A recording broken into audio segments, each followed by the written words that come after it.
So the Xbox Series X is finally here, and today we're going to do a unboxing video.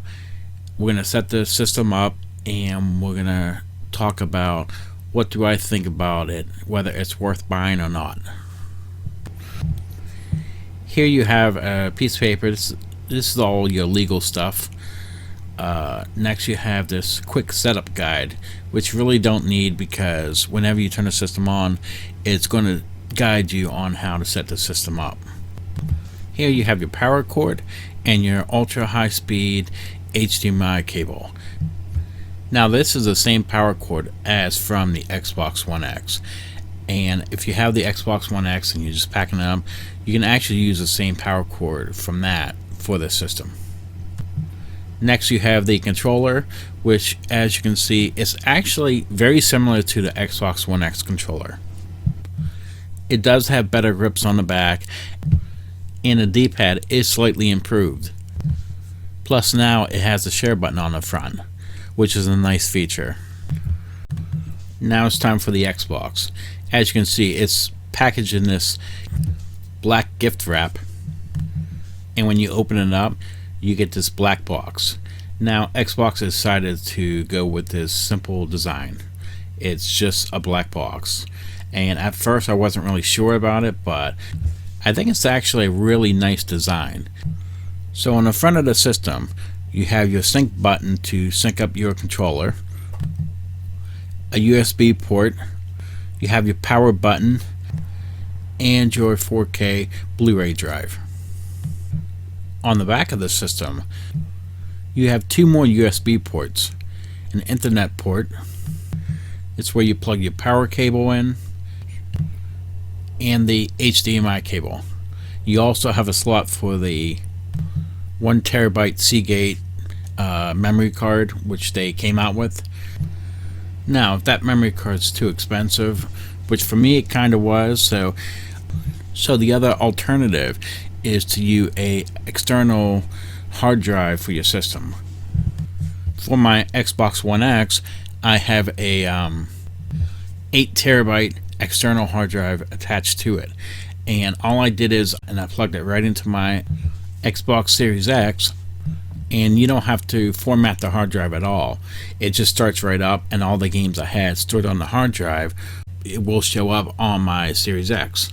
So I was kind of concerned about that, about downloading each game over and over, but that's kind of nice. I don't have to do that. And all I do is I just take like 10 games. You can do more, but I just have like 10 games right now, and I have them stored on the internal hard drive. Whenever I'm done with them, I'll just transfer them to the external hard drive. Yeah, it does sound a little bit of a pain, but it's a cheaper alternative if you already have a hard drive, so you don't have to go out and spend the $220 for another terabyte of storage. Now setting up the system, you can see that you can use the Xbox app from your smartphone to do this. I couldn't get it to work, so I just use the on-screen guide, and it's basically your standard setup. You set up where you live, you set up your Wi-Fi connection, set up your password. Now you're going to have to update your system, which took me around 5 to 7 minutes to do that. It's a mandatory update, so you have to do that. And then after you're done with that, it'll ask you to update your controller. Next you sign into Xbox Live, and after you sign in you can apply settings. Now apply settings is everything you have from your Xbox One X, you can apply it right to this system. So if you apply it, everything from your home screen and from the original Xbox will appear on this system. So that's kind of nice. You don't have to set your home screen up again if you liked it the way it was. Next, I'm going to show you the quick resume feature real fast. As you can see, if you want to exit a game and if you want to continue a game that you've already started, it resumes right where you left off. That's actually a really nice feature if you're playing multiple games.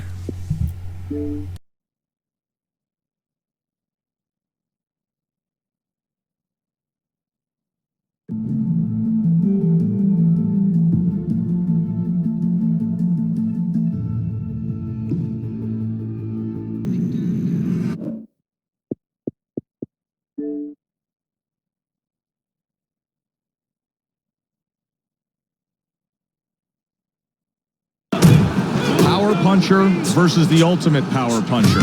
How's it gonna go? Well, when you have more than... Now I just want to show you a few games for the system. First we have the original Halo game.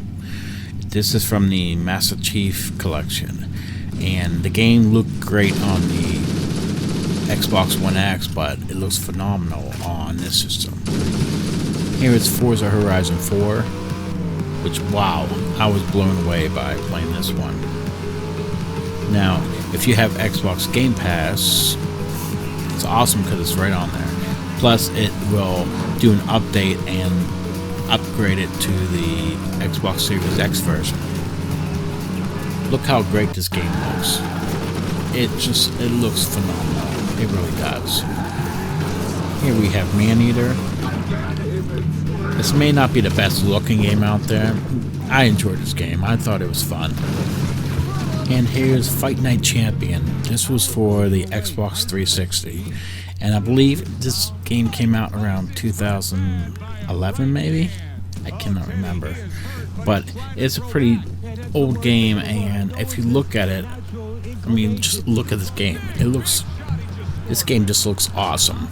I mean, look at the graphics for this game. And this is like a 10-year-old game. So, I've been asked, is this system worth it? Wow. Okay, here's my opinion on this. Yes, this is a very powerful system. And in about 3 years, you're definitely going to see what the system's capable of. But as of right now, there's really not a whole lot of good launch titles out there, in my opinion. I got it because I play a lot of older video games, and I knew that's what I was buying the system for.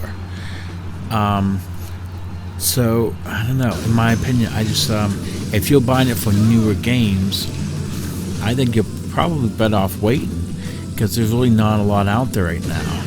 And for $500, it might be just sitting on your shelf. But like I said, for me, I play a lot of older games, so that's what I'm using the system for. So I think it's worth it. I did not regret buying this. I think it's a good system. It's very powerful, and in about 3 years, you're going to see a huge difference on these games. They look good now, but imagine in 3 years what these games are going to look like. So that really comes down to you. I can't compare this to the PlayStation 5 because I wasn't able to get one. But like I said, it comes down to you, your preference on it, and I think it's worth it myself. Well, thank you for watching my unboxing video and my sort of quick review of this system, and hopefully you enjoyed this. I might do one with the PS5 once I get it. And if you like this video, please hit the thumbs up for your support, and don't forget to subscribe. Have a great day.